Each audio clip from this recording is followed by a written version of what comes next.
Hey guys, welcome back to another video. So in today's video, we're going to look at this question, which is from the JEE Advanced 2023 Paper 1 Physics section. So let's take a look at this question.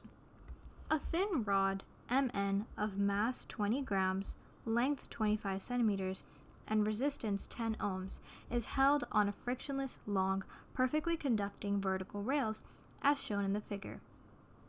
There is a uniform magnetic field, B0 equals 4 Tesla, directed perpendicular to the plane of the rail rod arrangement. The rod is released from rest at time t equals 0, and it moves down along the rails. Assume that air drag is negligible. Match each quantity in list 1 with an appropriate value from list 2 and choose the correct option. And they also gave us the values of acceleration due to gravity and E inverse to take. Now, they also gave us a diagram, so we're going to zoom into that diagram and take a look at that. So when we come across these kind of questions, the first thing that we want to do is to draw a free body diagram for that, rod Mn. Or in this case, I'm just going to draw the forces right on top. So immediately, we have the force of the weight to account for. This is mg, straight downwards. And they also told us that the rod moves down along the rails. So if it moves down along the rails, we already have a net force, right? An A. So we're going to assume that this is our A and it's moving downwards. Now we have to consider the force that occurs due to the presence of this magnetic field. So first, what we're going to do is we're going to first analyze the direction of current, because we know that F bar equals I L bar cross B bar. So in order to find the direction of force, we need to know the direction of the magnetic field, as well as the direction in which we consider the length, aka the direction of current. So the direction of the field is already given to us. We just need to find the direction of the current. So with that, we're going to use the Lenz's law. This arrangement is actually moving downwards. At least the rod is moving downwards. So as it's moving downwards, the area of cross-section, or the flux, is increasing, right? Like, for example, if our rod somehow ends up, or not somehow, but later ends up right here, then obviously the area that is covered here is greater than the area that's covered here, right? So therefore, the cross-sectional area is increasing, and therefore the flux is also increasing. Now, the Lenz's law is all about opposing the change that has been caused. So in order to oppose the change in flux, or this increase in flux, the current will be induced in such a way that it opposes this. So let's erase all of this. So in order for the current to be induced in such a way to oppose all of this, we should first find how the current would be if it didn't oppose it. So we're going to take our right hand, we're going to put our thumb along the magnetic field, so that's outside of the screen, so your thumb should be pointing out of the screen, and then you'll find that the current flows from M to N, if we are considering it, by curling our fingers. Now, according to the Lenz's law, this should be reversed. So therefore, our current would be flowing from N to M, the other way. So this would be our new flow of current in order to oppose the increase in flux. So basically, when we're increasing the flux of the out of the plane field, the current would be induced in such a way that it produces an into the field or into the plane field. So that's what's happening here. So with this, we're gonna again use the rule from cross product of vectors, where we align our fingers, our like main four fingers other than the thumb, along the direction of the current, and then we curl our fingers along or in such a way that it is in the direction of the field. So with that, we get our force to be upwards. I think I erased this.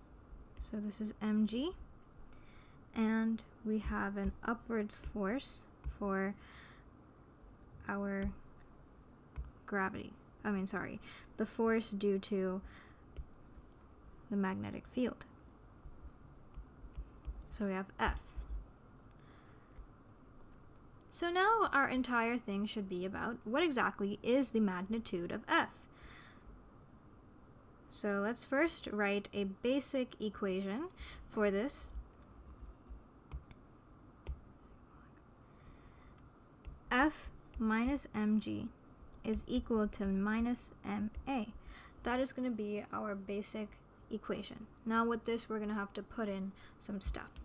So we know from this that the magnitude of F is BIL, right? So we're going to put that, and I'm going to rearrange this so that we don't have a negative here. So we get mg minus BIL equals ma.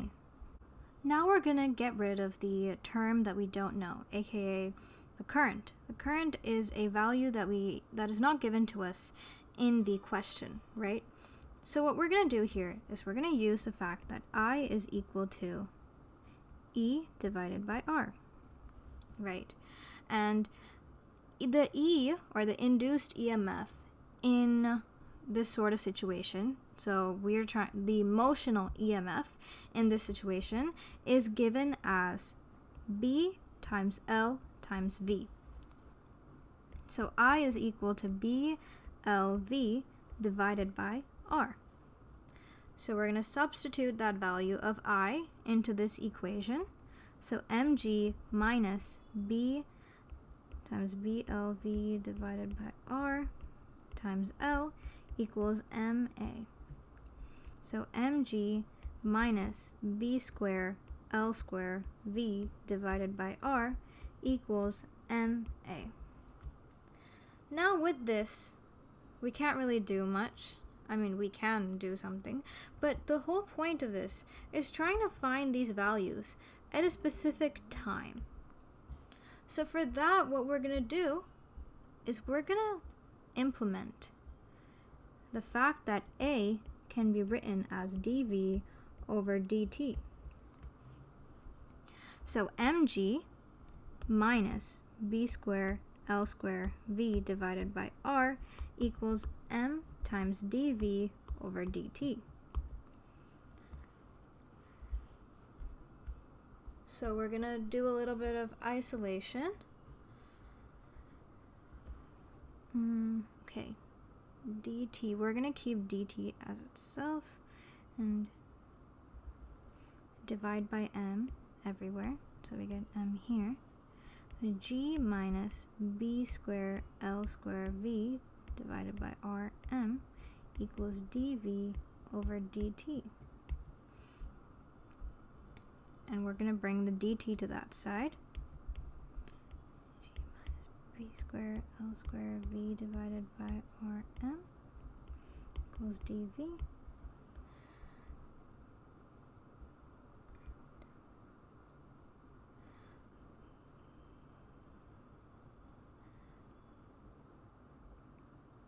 Here what we'll do is we'll try to bring this V to that side. So dt, and we're going to take something common, but before that we'll just write it like this.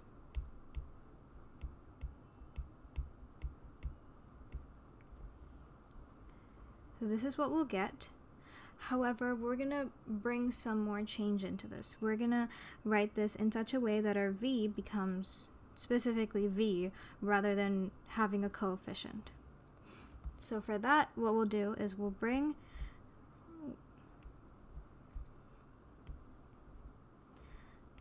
b squared L squared divided by mr times dt equals dv divided by mgr divided by b squared L squared minus v.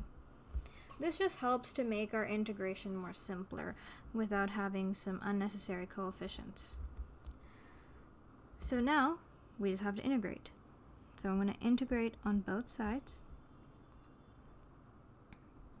We can bring this outside of the integration because it's a constant value. And integrate this from 0 to t. dt is equal to, we're going to integrate this from 0 to v because at time t equals 0, the rod is at rest. So we can do that here, 0 to v. And writing this, dv divided by mgr over b squared L squared minus v. Now, we could continue integrating like this, or if you want, you can just substitute the values of these, things that are given in the question so that you don't have to deal with this much stuff.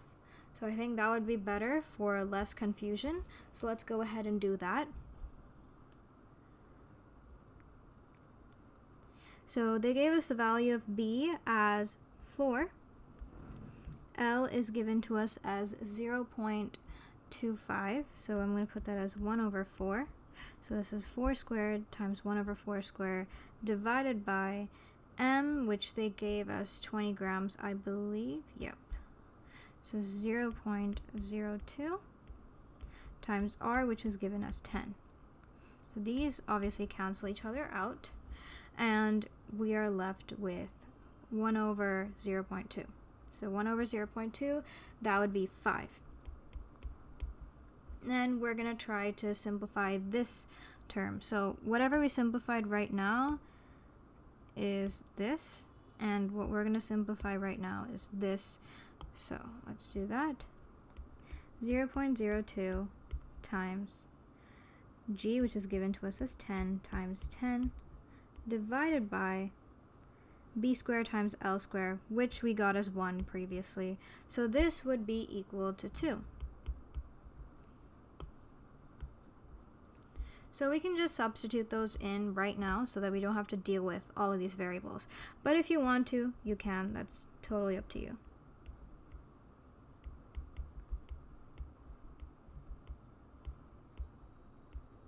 So we'll get this. Now, this looks a lot more easier to simplify, although it's practically the same thing, but, it's easier on the eyes, basically. So we're going to integrate that side. So 5 times 0 to t equals, now this is in the form of, we can multiply a negative sign, 0 to v, and multiplying a negative sign, negative dv over 2 minus v. So if we consider the bottom as f of x, then the top is in the form of, or this negative, okay, let's write this dv here.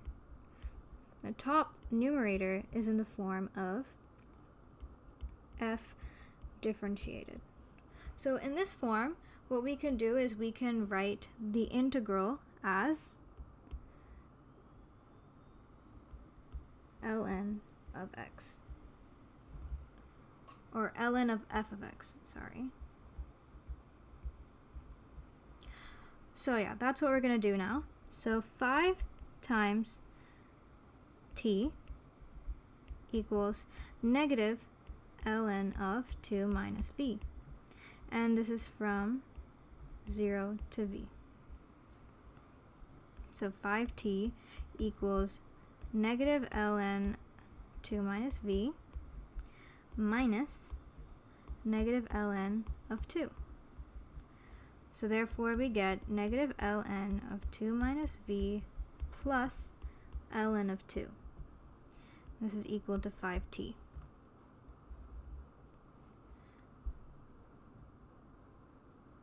So we could write this as something easier to look at. So 5t minus, or actually equals to, ln of 2 divided by 2 minus v. Okay. So now our goal is to try to find this entire value in terms of v, or find what v is equal to. So therefore, we're going to write this in the form of e to the power of 5t equals 2 divided by 2 minus v. And now let's reciprocal this.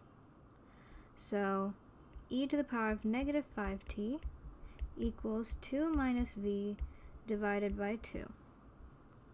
So multiplying the 2, 2e to the power of negative 5t equals 2 minus v. I'm putting this the other side. 2e to the power of negative 5t minus 2 equals negative v. Multiplying the negative, so we get 2 minus 2e to the power of negative 5t equals v. Taking the 2 common, 1 minus e to the power of minus 5t equals v is what we'll get. So this expression right here that we got is our expression for velocity. So now that we got our velocity, let's look at what kind of questions we have to solve, and then we can go from there. So, okay, we need to find stuff at t equals 0.2 seconds, right? That's what they want us to find stuff at. So we're going to find what the velocity is at that point. So we'll just write this right here again. V equals 2 times 1 minus e to the power of minus 5t is v. We're going to substitute t equals 0.2 seconds. So v is equal to 2 times 1 minus e to the power of minus 5 of 0.2. 2 times 1 minus e to the power of negative 1. And e to the power of negative 1 was given to us in the question as 0.4. So we're going to substitute that. Equals 2 times 0.6, which is equal to 1.2 meters per second. So that's our velocity at 0.2 seconds. So first, they want us to find the magnitude of induced EMF in volts. So as we discussed previously, the induced EMF is given by this formula, BLV. And the way we get that is because induced EMF is equal to the change, or the negative of change in flux, right? So E is equal to negative d phi b divided by dt. And d phi b could be given, or phi b is given as b times a. And here our a is changing because there's a velocity, or because the area is changing. I mean, obviously, the rod is moving downwards, right? So a area could be given, or the change in area could be given to us, the delta A can be given to us as L times V. So the change in flux would be the rate of change in flux would be BLV, and therefore our induced EMF would be BLV as well. So therefore, we just have to substitute our values. So B is 4 times V, which is 1.2, times L, which is given to us as 1 over 4, and these 4's cancel, and we get 1.2 as the answer for P. So that would be the third option. Next, they asked us the magnitude of the magnetic force. Magnitude of the magnetic force, as we know, is F is equal to BIL, and I is equal to E divided by R, which is BLV. So substituting that. So we get B square L square V divided by R. And this, if we've observed throughout the question, we got as 1, and V is 1.2 divided by R, so we get 1.2 divided by 10, which is 0.12, and therefore this we get as the fourth option. Now, the power dissipated is basically just using I square R or V squared divided by R, and since we know V directly from the previous question, or from Q, we know that V is 1.2, right? So we're going to use P equals V squared divided by R, where V is 1.2 squared divided by 10. And this one we'll get as 1.44 divided by 10, which is 0.144 watts. And the closest one is option 2. And then they asked us to find the magnitude of the terminal velocity of the rod in meters per second. So at terminal velocity, it basically means that the net force is 0. So if the net force is 0, that means in this equation right here, our acceleration A would be equal to 0. So for that to happen, mg should be equal to BIL. So let's do that right now. mg equals BIL. And we need to find the magnitude of the terminal velocity.